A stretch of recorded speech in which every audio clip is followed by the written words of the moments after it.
আমার কাছে এত এত ভয়েস বা কল রেকর্ড আছে যে সবগুলো দেওয়া সম্ভব না এবং সাজিয়ে দেওয়া সম্ভব না এবং শোনাও সম্ভব না অন্যদের পক্ষে।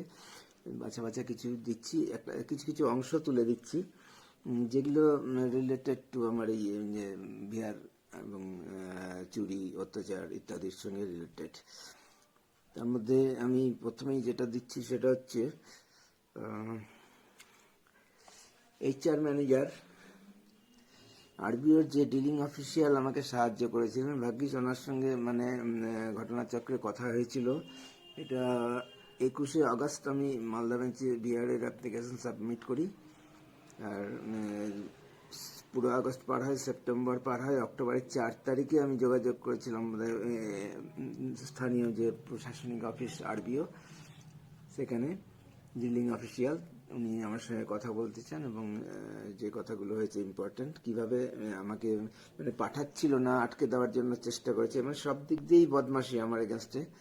মালদার চিফ ম্যানেজার সেই উজ্জ্বল কুমার এবং সঙ্গে সঙ্গতকারী বিশাল কুমার এবং আরও সবাই ছিল। সেই কথা আমি এখন শোনাচ্ছি, এরপরে আমি ভয়েস রেকর্ডটা শোনাচ্ছি।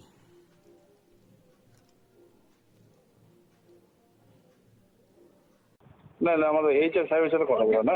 হ্যাঁ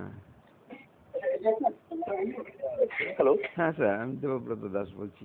হ্যাঁ নমস্কার। যে কারণে আপনাকে আমি যোগাযোগ করতে বাধ্য হলাম, আজকে আপনার ব্রাঞ্চ থেকে ওই আপনার যে বিহারের পেপারটা সেটা আমাদের কাছে এসে পৌঁছেছে, কিন্তু তবু ওটা ইনকমপ্লিট।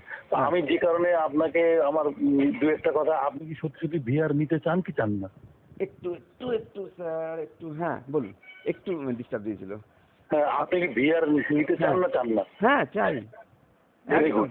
তাহলে চাইলে পরে যে যাওয়ার জন্য উৎসাহী তাকে আমরা ঠিকঠাক মতো করে দেওয়াটাই আমাদের কাজ। তাহলে আমি আপনাকে যেটা বলছি, আপনি আজকে বিকালবেলা এখানে আরবিওতে আমার সাথে এসে দেখা করুন তো, কেন কি আপনার কাগজপত্র অনেকগুলো এর মধ্যে নাই। এটা তাহলে আবার আমাকে চিঠি করে মালদায় চিফ ম্যানেজারের কাছে পাঠাতে হবে। এই চাপার উত্তর এই ব্যাডমিন্টন খেলা চললে মানে উনি একটা ইনকমপ্লিট করে আপনাকে উনি চিঠি পাঠিয়েছেন যে এক্সিট ইন্টারভিউ এর ফর্ম করার জন্য, সেইটার কপি আমার কাছে দিয়েছে। আমি এটা দিয়ে কোন কমে আমি লাগাবো?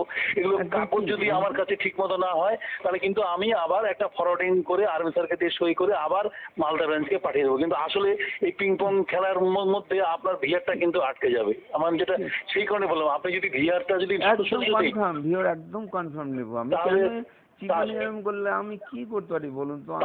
আপনি সোজা এখানে আরবিওতে আসুন, এসে আমার সাথে দেখা করুন, দেখা করুন, করে আপনার HRMS এর পাসওয়ার্ডটা খেয়াল করে রাখুন। আমার মেশিনের পাশে আপনাকে আমি বসিয়ে নেবো। আমার যে যে কাগজগুলো প্রয়োজন আপনাকে আমি মেশিন খুলে দেবো, আপনি গিয়ে ওটা বের করে আমাকে দেবেন। আমি সেই মতো করে নোট বানাবো। আমি দুজনকে ওয়ান শটে ভিআর স্যাংশন করে দিয়েছি। আপনারটাও আমি আশা করতে পারি যে মানে ওয়ান শটে